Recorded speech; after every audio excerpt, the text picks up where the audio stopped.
moto. Musa akasema, mimi ni nani hata niende nikawatoe wana wa Israeli kule Misri? Kwa tukasema kwamba ili Mungu afanye kitu lazima apate mtu.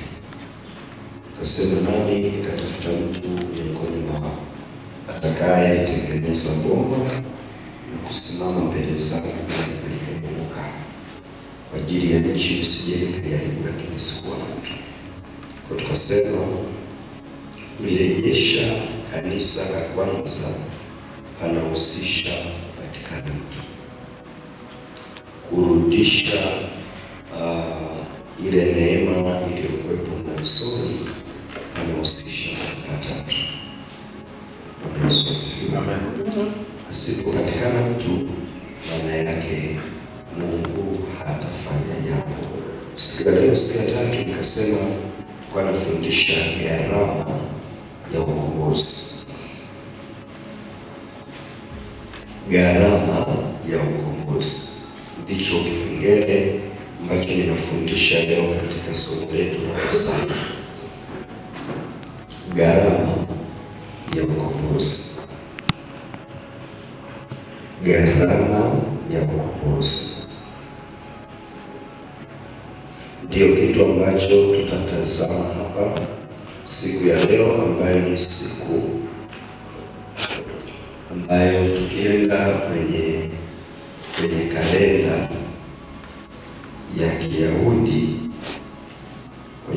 ya Kiyahudi, leo ni siku ya sita. Amen. Kwenye kalenda ya Kiyahudi leo ni siku ya sita, ambayo hasa ilikuwa siku ambayo Yesu Kristo aliteswa, akafa, akakaa kaburini siku ya saba, alafu siku ya kwanza ya juma akawa anafufuka. Amen. Amen. Ni kalenda ya Kiyahudi. Kalenda zinapishana sana. Kuna kalenda ya Kiyahudi, kuna kalenda ya Kirumi, kuna kalenda ya Kiarabu na kadhalika. Sawa? Ukiwa kwa Biblia hasa, kwa sababu hii Biblia hasa ilikuwa inawaangazia Wayahudi. Tukiwa kwenye Biblia tunaenda na kalenda ya Kiyahudi, hatuende na kalenda ya Kirumi. Kalenda ya Kirumi ndio inatuonyesha kama leo ni siku ya tano, sio ya sita. Kalenda ya Kirumi inatuonyesha leo ni siku ya tano, kesho ni siku ya sita, halafu inaonekana Jumapili ndio siku ya kwanza. Yesu asifiwe. Amen. Yesu asifiwe. Amen. Kwa hiyo tutakuwa tunaangazia gharama ya ukombozi au gharama ya Pasaka. Cha kwanza, kabla sijaenda mbele, nataka tuweke msingi wa leo kusema chochote chenye thamani gharama yake pia huwa kubwa. Chochote chenye thamani gharama yake pia huwa kubwa. Pana uwiano wa moja kwa moja kati ya gharama na thamani ya kitu. Pana uhusiano wa moja kwa moja kati ya gharama na thamani ya kitu. Kwa kadri ya vile kitu kinavyokuwa na thamani kubwa, ndivyo gharama yake pia inaongezeka. Kwa kadri ya vile kitu kinakuwa na thamani ndogo, na gharama yake pia inapungua. Kwa hiyo gharama, na ukihitaji kitu chenye thamani ni lazima uwe tayari kukilipia gharama. Ukihitaji kitu chenye thamani lazima uwe tayari kukilipia gharama. Ukitaka kitu chenye thamani kubwa afu gharama yake iwe ndogo, mwisho wa siku unaweza ukapata kitu ambacho sio halisi, sio original. Unaweza ukapata kitu fake. Ukitaka kitu original chenye thamani kubwa, lazima uwe tayari kulipia. Amen. Amen. Kwa tukiwa tunazungumza ukombozi wetu, Pasaka yetu, lazima tupate muda kujifunza gharama ya Pasaka. Na sehemu kubwa ya watu hawajajua gharama ya ukombozi tuliokombolewa. Wanahisi kwamba tulikombolewa tu, wanahisi kwamba tuliokolewa tu. Kuna wengine wanahisi kwamba ni kwa sababu nilizaliwa kanisani. Mwingine anahisi ni mkutano tu wa Injili ulifanyika pale nje, halafu mwaliko ukafanyika, nani anataka kuokoka, halafu naye akaenda. Sawa. Kutojua thamani ya kitu unasababisha kutokitendea haki kile kitu. Kutojua thamani ya kitu unasababisha watu kutokitendea haki kile kitu. Si sawa? Amen.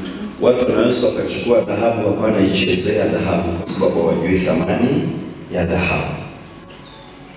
Watu wanaweza wakauchukua wokovu wakauchezea vyovyote wanavyoweza kuchezea kwa sababu hawajajua thamani ya wokovu. Wanaweza kuchukua vitu wanavyovitaka wakaviingiza pale katikati, wakasema na hiki nacho tunakitaka kiwe sehemu ya wokovu, hiki hatukitaki, ngoja kiondoke kwenye wokovu, kwa sababu hasa hawajajua thamani ya ule wokovu ambao tunasema habari zake. Mtu asipojua thamani ya maisha yake binafsi hawezi kuyatendea haki maisha yake. Mtu asipojua thamani ya ndoa yake hawezi kuitendea haki ndoa yake.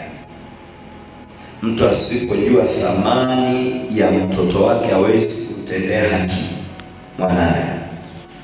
Tunavitendea vitu haki kwa sababu tunajua thamani ya hivyo vitu, na tuko tayari kulipa gharama yoyote ili kumaintain thamani ya vile vitu, kwa sababu kwanza tulitangulia kujua thamani yake. Sawa. Bwana Yesu asifiwe. Amen. Bwana asifiwe. Kutoka sura ya 12, Kutoka sura ya 12 mstari wa kwanza mpaka mstari wa 12. Kutoka sura ya 12 mstari wa kwanza mpaka mstari wa 12. Amina. Tutasoma kutoka 12 mstari wa kwanza hapa. Biblia inasema, Bwana akanena na Musa na Haruni katika nchi ya Misri, akamwambia, mwezi huu utakuwa mwanzo wa miezi kwenu, utakuwa ni mwezi wa kwanza wa mwaka kwenu. Semeni na mkutano wote wa Israeli, mkawaambie, siku ya 10 ya mwezi huu kila mtu atatoa mwana kondoo kwa hesabu ya nyumba ya baba zao, mwana kondoo wa watu wa nyumba moja. Na ikiwa watu wa nyumba ni wachache kwa mwana kondoo, basi yeye na jirani yake aliye karibu na nyumba yake na watwae mwana kondoo mmoja kwa kadri ya hesabu ya watu, kwa kadri ya ulaji wa kila mtu, hivyo mtakavyofanya hesabu yenu kwa yule mwana-kondoo. Mwana-kondoo wenu atakuwa hana kila mume kwa mwaka. Hana hila.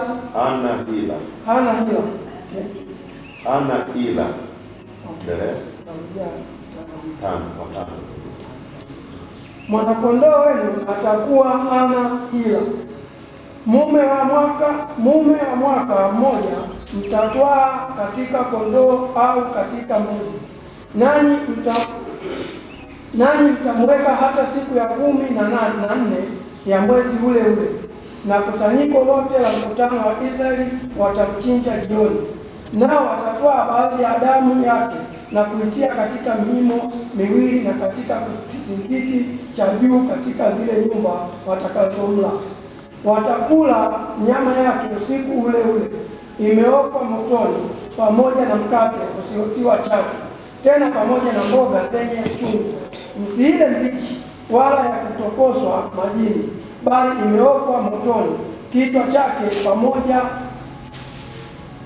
na miguu yake na nyama zake za ndani. Wala msisaze kitu chake chochote hata asubuhi, bali kitu kitakachosalia hata asubuhi mtakachokichoma kwa moto. Tena mtamla hivi, mtakuwa mmefungwa viuno vyenu, mmevaa viatu vyenu miguuni na fimbo zenu mikononi mwenu, nanyi mtamla kwa haraka. Ni Pasaka ya Bwana, maana ni Pasaka ya Bwana. Yesu asifiwe. Amen.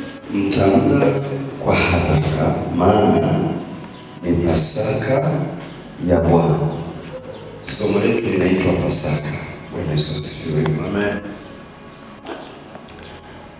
Tayari toka tulipoanza mwanzo nimekuwa na jaribu kukupa ulinganifu ambao uko kati ya Misri na Kanaani, Farao na Shetani, duniani na mbinguni. Toka tulipoanza mwanzo kasema tukipoteza ulinganifu huu, tukiendelea kujifunza, itakuwa kana kwamba tumeanzia tu mahali fulani katikati.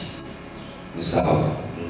Na tunakosa msingi thabiti wa kule tulikotoka, na kama tukikosa msingi wa kule tulikotoka, tunapoteza mwelekeo wa kule tunakwenda. Kwa hiyo wakati nafundisha toka siku ya kwanza, leo ni siku ya tatu, nimekaza kuzungumza ya kwamba kila wakati tunapokuwa tunasoma kwenye Biblia hapa, tunasoma Israeli wakiwa Misri na mpango halisi kurudi Kanaani. Nikasema tunachoenda nacho hapa ni sisi tukiwa duniani, mpango halisi kwenda mbinguni. Bwana Yesu asifiwe. Amen. Kwa angalia sasa nyuma kidogo, kabla ya hapa ambapo tumepasoma, Biblia inatutazamisha kitu kwamba Musa alishatokewa na Mungu sasa, na Musa amemtii Mungu. Musa ametoka Midian ameenda kwa Farao na mapigo 9 yametangulia. Kuna vile ambavyo Musa alitoka akafika kwa Farao, Mungu akamwambia ukifika pale kwa Farao akikuuliza nionyeshe ishara, hiyo fimbo ulionayo utaidondosha chini. Na alipofika Musa akadondosha fimbo pale chini, Biblia inasema ile fimbo ikawa nyoka. Wachawi na waganga nao wakadondosha fimbo zao, nazo zikawa nyoka. Sawa? Biblia inasema yule nyoka wa Musa akameza zile nyoka za wale waganga na wachawi. Katika hatua ya ukombozi kwenye kizazi chetu, tayari watu wanakuwa wanahamaki sana wanapoona miujiza. Sawa? Nilikuwa sitembei, sasa natembea. Nilikuwa sioni, sasa naona. Nilikuwa sisikii, sasa nasikia. Akiona vile anasadiki kwamba yule jamaa atakuwa mtumishi wa Mungu. Sawa? Lakini hata wachawi, hata waganga walibadilisha fimbo zikawa nyoka. Sawa? Katika kuendelea kutaka kuwang'ang'ania wana wa Israeli wasitoke Misri, wachawi pia walifanya miujiza kwa jinsi yake. Kwa kuna namna ambavyo shetani anaweza kutumia wachungaji, mitume na manabii, wainjilisti na walimu, wakatenda miujiza kwa lengo la kutaka kuwang'ang'ania watu wasije wakatoka duniani wakaenda mbinguni. Sawa? Bwana asifiwe. Bwana asifiwe. Kwa mara zote tunapoona muujiza tunamtukuza Bwana, alafu baada ya hapo tunasubiri ni nini kinafuata. Sawa? Yaani tunasema asante Yesu kwa sababu huyu mtu alikuwa asikii, sasa anasikia. Asante Yesu kwa sababu alikuwa kiwete, sasa anatembea. Ni nini kinafuata? Kinachofuata ni kuhalalisha dhambi. Tunajua hiki sio cha Mungu. Bwana asifiwe. Bwana asifiwe. Kinachofuata ni kusema ya kwamba sema mimi ndio Mungu. Kwa yule aliyemfanya mtu atembee ndio ahesabike kama ndio nani? Ndio Mungu. Tunasema ule muujiza ulikuwa wa kimungu. Kwa nini? Kwa sababu hata shetani pia anaweza kutenda muujiza. Bwana asifiwe. Bwana asifiwe. Baada ya hapo kuna mapigo yamefuata. Lile alikuwa pigo, ile ilikuwa ni ishara. Sawa? Ya kuonyesha kwamba Mungu ndo amenituma. Kwa hiyo angalia sana, tunaposema miujiza, mwishoni kabisa wachawi waliondoka pale bila fimbo. Tunakumbuka sababu baadaye fimbo ya Musa ndio ilirudi tena, ule nyoka akarudi tena akawa fimbo. Kwa Musa akachukua fimbo yake akaondoka nayo. Na fimbo za wale jamaa zilishamezwa ndani ya fimbo ya nani? Musa. Sawa. Yesu asifiwe. Kukaja giza kwa muda wa siku 3 katika nchi ya Misri. Watu walikuwa waonani kwa muda wa siku 3. Kukaja chawa katika nchi ya Misri. Kukaja vyura katika nchi ya Misri. Kukaja mvua ya mawe. Sawa? Maji yakawa damu. Kukaja nzige waje kula nchi. Sawa? Vile vyote Mungu alikuwa anafanya ili Farao afike sehemu ya kusema sasa Musa wachukue watu waende. Lakini bado alikuwa akifunua ndoo ya maji anakuta kuna damu. Akienda mtoni anakuta kuna damu. Mungu anasifiwe. Amen. Bado Farao hakusema ondokeni. Kumtoa mtu kwa shetani sio jambo rahisi. Shetani na tabia ya kung'ang'ania watu. Sawa? Shetani ana tabia ya kung'ang'ania watu. Kila siku nafundisha nasema usipokuwa makini unaweza ukasema Mungu hana nguvu. Sawa? Kwa nini? Kwa sababu unaomba ukitarajia huyu mtu anaokoka kesho, haokoki, anazidi kupotea zaidi. Sawa? Naombea mke wangu, naombea mume wangu aje kwa Yesu. Kuna wakati fulani anaona miujiza isiyo ya kawaida. Anashuhudia vile Mungu anavyotenda. Baada ya paratikisa, mbona unaonekana uko vizuri? Ile jambo kiurahisi kweli lisingewezekana. Unadhani kwa hivyo atakuja kanisani kusali? Haji. Kwa nini? Ameng'ang'aniwa na Farao. Sawa? Tuna watu ambao tunawaombea wamepona magonjwa yao, lakini baada ya kupona magonjwa yao, wewe unasema ningekuwa mimi nisingemwacha Yesu. Lakini walipopona wamemwacha Yesu. Hawako na Yesu leo. Kwani shetani ana tabia ya kung'ang'ania watu. Anasifiwe. Amen. Mtu anasema nikipata kazi mimi nitakuwa nafanya kazi ifika saa 9 kamili. Naanza kuondoka saa 9:30 utakuwa kanisani. Akipata kazi anapotelea kazini. Yesu kilipa mtaji nifanye biashara, nitakutumikia kwa hela sana.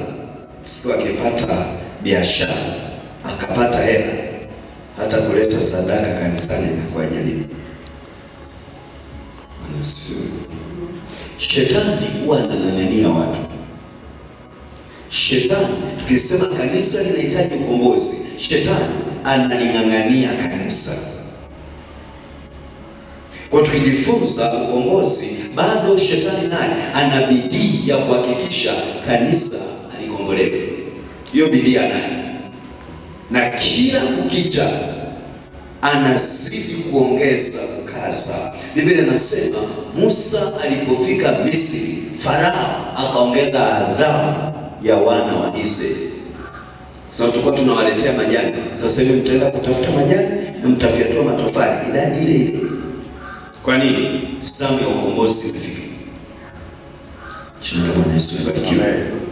Bwana Yesu asifiwe. Amen. Likaja pigo la 10 sasa, ambalo hili ndilo tulilolisoma hapa. Pigo la kufa mzaliwa wa kwanza kwenye kila nyumba, kwenye kila familia. Mzaliwa wa kwanza. Biblia inasema Mungu akamwambia Musa, maandalizi sasa yanafanyika ya kuleta pigo la mwisho ili wana wa Israeli wapate nafasi ya kutoka pale Misri waende Kanaani. Biblia inatutazamisha kitu. Mungu anamwambia Musa, sasa Musa, waambie wana wa Israeli wachukue mwana-kondoo. Watatoa mwana-kondoo. Watamtoa katika kondoo au katika mbuzi.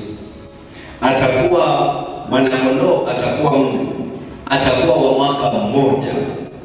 asiwe na ila. Jina la Bwana libarikiwe. Mwanakondoo asiwe na ila. Watakapotoa mwanakondoo asiye na ila, Biblia inatufundisha kitu, inasema baada ya kumtoa yule mwanakondoo, kila nyumba peke yake, kama nyumba moja hawezi kumaliza, basi nyumba ya kwanza na pili washirikiane, watoe mwanakondoo mmoja.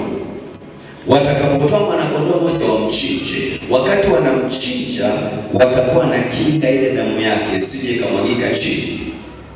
Watachukua bakuli, watakuwa na kinga ile damu imwagike kwenye bakuli. Watakapokinga ile damu kwenye bakuli, yule mwanakondoo watamchoma moto. Pale tuliposoma ataokwa motoni, asiwe wa kutokoswa.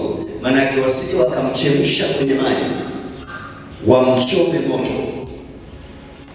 yaani watakuwa wanamkausha kwa kutumia moto. Atakapokaushwa kwa kutumia moto, alafu baada ya hapo Mungu anasema mtamla. Sawa? Pale tuliposoma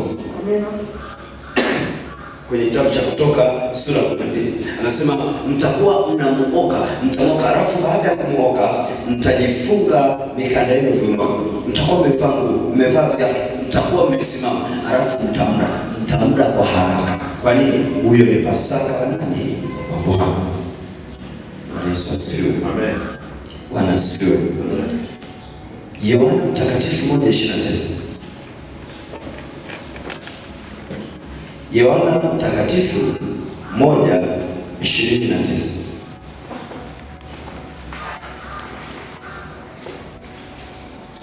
Biblia inasema Yohana Mtakatifu 1:29,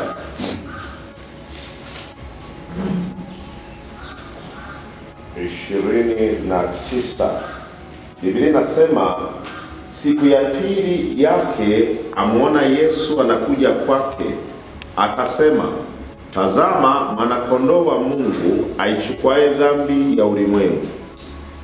Bwana Yesu asifiwe. Siku ya pili yake Yohana Mbatizaji, siku ya pili yake Yohana Mbatizaji akamuona Yesu anatembea. Alafu Yohana akasema, tazama mwanakondoo wa Mungu achukuaye dhambi ya ulimwengu. Kule kwenye kitabu cha Kutoka Biblia inasema mtatoa mwanakondoo, mtamuoka kwenye moto. Sawa? Alafu kwenye Agano Jipya hapa Yohana Mbatizaji anapomtazama Yesu anasema, tazama mwanakondoo wa Mungu achukuaye dhambi ya ulimwengu. Kwa cha kwanza ambacho tunataka tukiunganisha hapo, yule mwanakondoo ambaye alikuwa anachinjwa pale Misri ile siku, ilikuwa ni alama, ilikuwa ni ishara ya Yesu Kristo. Bwana asifiwe. Amen. Bwana asifiwe. Amen. Wakati ikiwa ni kazi ya kushughulika na wana wa Israeli kutoka Misri kwenda Kanaani, alitwaliwa mwanakondoo katika mbuzi au katika kondoo, mume wa mwaka mmoja asiye na ila. Kwa hiyo katika kushughulika na kanisa la Kristo kutoka duniani kwenda mbinguni, mwanakondoo ni Yesu. Amen. Bwana Yesu asifiwe. Amen. Yohana akasema, tazama mwanakondoo achukuaye dhambi ya ulimwengu. Amen. Amen. Amen. Niongezee kitabu cha Luka 23 mstari wa 14. Luka 23:14. Tasoma Luka 23 mstari wa 14. Biblia inasema, akawaambia, huyu mmemleta kwangu kana kwamba anapotosha watu. Nami tazama, nimeamua mambo yake mbele yenu, ila sikuona kwake kosa lolote katika mambo haya mliyomshtaki. Mtu huyu mmemleta kwangu. Huyu ni Pilato anazungumza habari za Yesu. Tunatafuta mwanakondoo asiye na ila. Amen. Amen. Yohana ametusaidia kututambulisha ya kwamba tazama mwana-kondoo wa Mungu achukuaye dhambi ya ulimwengu. Tazama mwana-kondoo wa Mungu achukuaye dhambi ya ulimwengu. Sasa Mungu alimwambia Musa, huyo mwana-kondoo asiwe na ila. Kilikuwa ni kigezo cha msingi cha lazima. Huyo mwana-kondoo asiwe na ila. Yesu Kristo ambaye anatambulishwa na Yohana Mbatizaji, tazama mwana-kondoo wa Mungu. Pilato anasema na Mafarisayo na Masadukayo, anasema hivi, huyu mtu umemleta kwangu, lakini mimi nimeamua mambo yake, hana shida yoyote, hana tatizo lolote. Bwana asifiwe. Amen. Pilato anatusaidia kumthibitisha Yesu kama ni mwana-kondoo asiye na nini na ila. Bwana nibarikiwe. Amen. Mwana-kondoo asiye na asiye na doa, asiye na kosa, asiye na dhambi.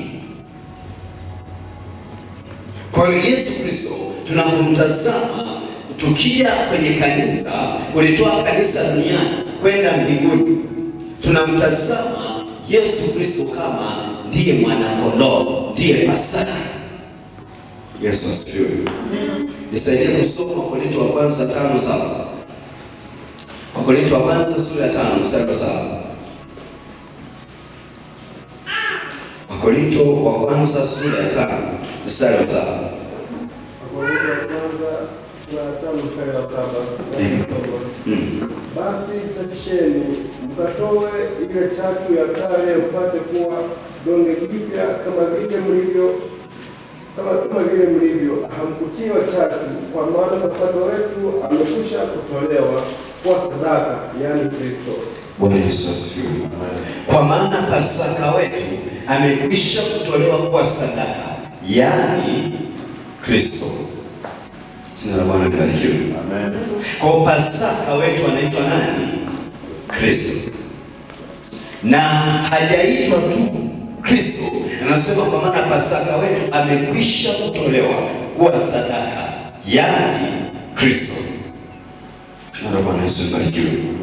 Na kama ametolewa kuwa sadaka Kristo, anasema jisafisheni, ondoeni chachu ya kale. Huyu ni Paulo anaongea na kanisa la Korinto. Amen. Sawa? Amen. Ni mtume Paulo ameanzisha kanisa Korinto, anaandika waraka, analiandikia kanisa barua. Anasema kwa sababu Pasaka wetu Yesu Kristo alishatolewa kuwa sadaka, sasa iko saa ya sisi kujitakasa, kujisafisha, kuondoa chachu ya kale, kuondoa maisha ya zamani. Kwamba kabla hatujaja kwa Yesu kuna namna tulikuwa tunaishi, tukija kwa Yesu hatuishi kama zamani tena. Bwana asifiwe.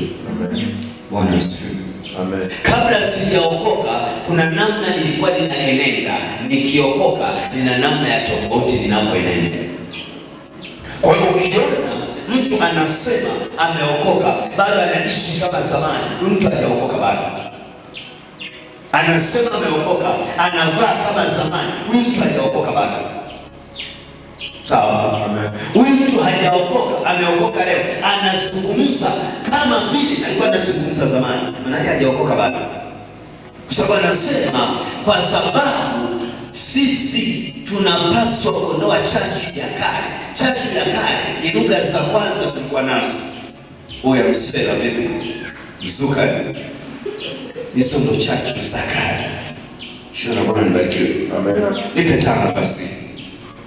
Oyo chachu za kale. Bwana asifiwe. Amen. Tuna watu wamekuja kwa Yesu wanataka waendelee kuishi kama zamani. Yaani kuna watu wameokoka wanataka, yaani kabla hajaokoka alikuwa anazungumza kwa namna fulani. Kabla hajaokoka alikuwa anavaa kwa namna fulani. Kabla hajaokoka alikuwa anaimba kwa namna fulani. Leo ameokoka, anataka endelee kuimba kama zamani. Bwana asifiwe. Leo ameokoka, anataka endelee kuvaa kama zamani. Na anasema wanatumia lugha, anasema Yesu ametuweka huru. Kwa hiyo tuko huru kweli kweli. Wanatumia maandiko haya. Hapa Biblia inasema jisafishe, ondoeni chachu ya kale. Amen. Jisafishe, jitakase, ondoeni ile chachu ya kwanza. Kwa sababu gani? Kwa sababu Pasaka wetu Yesu ameshatolewa. Jina la Bwana Yesu libarikiwe. Bwana Yesu asifiwe. Kwa angalau nikifika hapa nitakuwa nimekuonyesha ya kwamba tukizungumza Pasaka tunazungumzia gharama ambayo Yesu alilipa ili kulikomboa kanisa. Kwa sababu tunasema Pasaka ni ukombozi na Pasaka wetu ni Kristo. Kwa kama tunasema Pasaka tunazungumza gharama ambayo Yesu alilipa ili kanisa likombolewe. Gharama ambayo Yesu Kristo alikuwa analipa ili magonjwa aokoke. Jina la Bwana Yesu libarikiwe. Bwana Yesu asifiwe. Na Biblia inatufundisha kitu kinasema hivi, yule mwana-kondoo mtamuoka kwenye moto. Tayari tunajua Pasaka ni Yesu. Yule mwana-kondoo ataokwa kwenye moto. Nataka sasa niendelee kufundisha hapa. Kitabu cha Mathayo 27 mstari wa 27 mpaka 31. Mathayo 27 mpaka 31.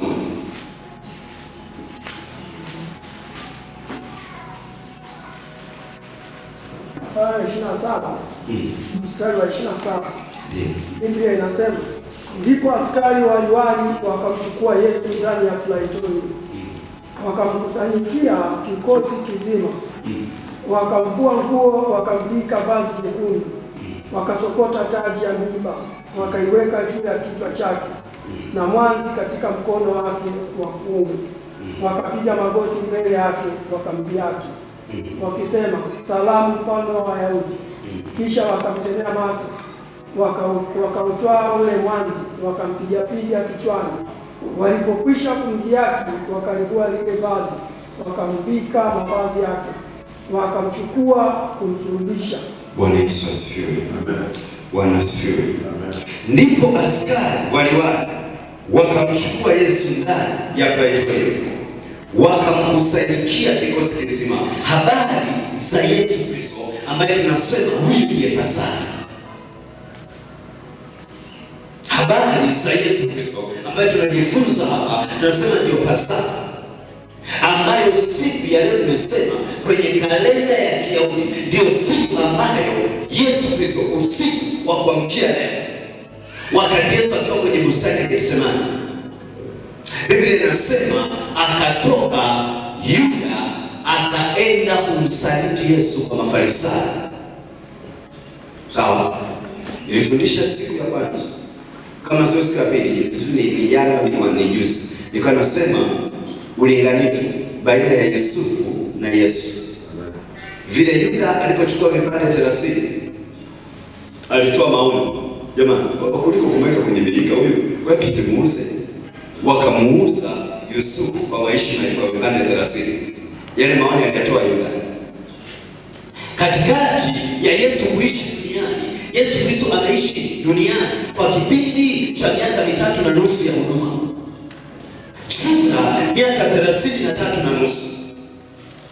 Katika kipindi cha miaka 33.5, 3.5 ya huduma, Biblia inasema alipata wanafunzi 12 mitume. Mmoja wapo anaitwa Yuda Iskariote. Yuda Iskariote ndiye alikuwa mtunza hazina, ndiye alikuwa anashika mfuko. Biblia inasema akafika sehemu, akaenda akawaambia Mafarisayo na Masadukayo, katikati ya kuhudumu kwa Yesu, Yesu kufufua wafu, Yesu kuponya wagonjwa, Yesu kuhubiri Injili, Mafarisayo, Masadukayo, walimu wa sheria walianza kumchukia Yesu. Bwana asifiwe. Amen. Bwana asifiwe. Amen. Mafarisayo ni watu gani? Mafarisayo ni walimu ambao walikuwa wameshika Torati ya Musa. Masadukayo ni watu gani? Masadukayo ni watu ambao walikuwa viongozi kwenye mahekalu, kwenye masinagogi. Wale viongozi walikuwa wanaitwa Masadukayo. Walimu walikuwa wanaitwa Mafarisayo. Kwa hiyo kwa lugha rahisi tunazungumza ajenda ya maaskofu na wachungaji na walimu na wainjilisti ambao tunao siku za leo. Kwa lugha nyepesi, Biblia inatazamisha kitu. Wakati Yesu Kristo anafufua wafu, ikawa kero kwa viongozi wa dini. Wakati Yesu Kristo anasema ufalme wa mbinguni, tubuni kwa sababu ufalme wa mbinguni umekaribia, Yesu Kristo akawa kero. Bwana Yesu asifiwe. Amen. Yesu asifiwe. Amen. Miongoni mwa watu ambao napaswa wanao makini ni viongozi wa dini. Viongozi wa dini unaweza ukasema kweli, wakakufarakanisha na kutaniko lote la dini, wakasimama kwenye makanisa yao, wakasimama kwenye madhehebu yao, wakasimama kwenye madhabahu zao, wakasema nisikilizeni mimi, yule sio. Yaani unasimama kufundisha kweli, lakini anasimama mchungaji anabatilisha hayo mafundisho ya kweli, anasema huyo sio. Na kwa sababu ana mkutano kubwa la watu wanasema baba amesema sio.